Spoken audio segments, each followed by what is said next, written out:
This is Hannibal with a Christmas 2023 New Year's update, or sorry, Christmas Day update. New Year's is coming up next week, 2024. I'm looking forward to that. Chris Jericho is all over the news today because there was a report that came out that only Ace Steel's wife would be able to talk about the confrontation between CM Punk, Ace Steel, the Young Bucks, and Omega, which reportedly involved Steel using weapons on the much smaller Young Bucks and biting Omega.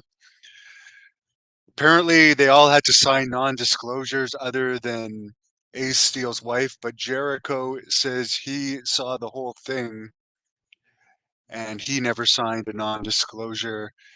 And he's actually on tape at the press conference that day, and people can look this up. Here's a clip from it telling CM Punk that basically the police were called and a bunch of stuff went down in the back. So I believe Jericho on that one, and I think I'll stay out of the other people because I really don't care what they have to say. Apparently, the West Australian media source reported that in documents they got from the Freedom of Information Act, um, the tourism board that's paying for WWE to do Elimination Chamber there February 24th has requested that Dwayne "The Rock" Johnson appear on the show.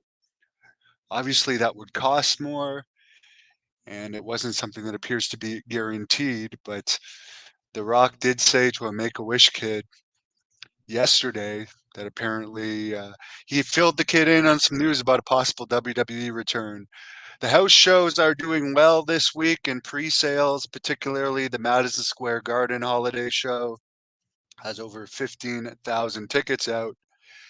And that will be CM Punk's first WWE match back against Dominic Mysterio. Apparently it jumped from 9 to 15,000 when Punk was announced, so he made a difference there. And the same match is happening at the Forum in LA Saturday. And when that match was announced at the Forum, went from 8,000 to 12,000. So apparently the authors of Pain, who I can't think have had one match since they were released. I'm not saying anything against them. I'm just saying it's interesting that wrestlers now don't necessarily have to be hot on the independents to get jobs again. They're going to be returning with manager Paul Ellering on the January 5th SmackDown show from Vancouver, British Columbia. Dave Meltzer, I listened to his review of the Iron Claw movie, and of course, I did a review of it on here. I fully admit I fell asleep in the movie. I missed the part of Ric Flair, which everyone says the Ric Flair guy was supposedly really bad. But one thing I agree with, and everyone agrees with, that the guy that played Kerry was really bad casting. Kevin was so much bigger than Kerry, and Kerry just wasn't really believable in the role of Kerry. And the other thing that Meltzer brought up, and I also agree with, is they didn't really portray how big a star the Von Erichs were. Like, for instance, after the match, at one point when Kevin supposedly meets his wife, like they're all just standing out back signing autographs, but you can see when they come out, they're literally mobbed by girls. Like I doubt that they would have just been standing at the back casually signing autographs like they portrayed in the movie. But again, it's a movie. I don't take it seriously.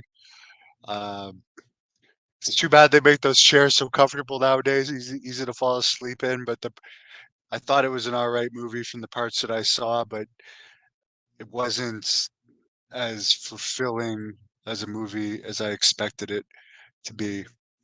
And Meltzer says, and I agree on this, that the guy that played Fritz did a really good job. I fully agree on that.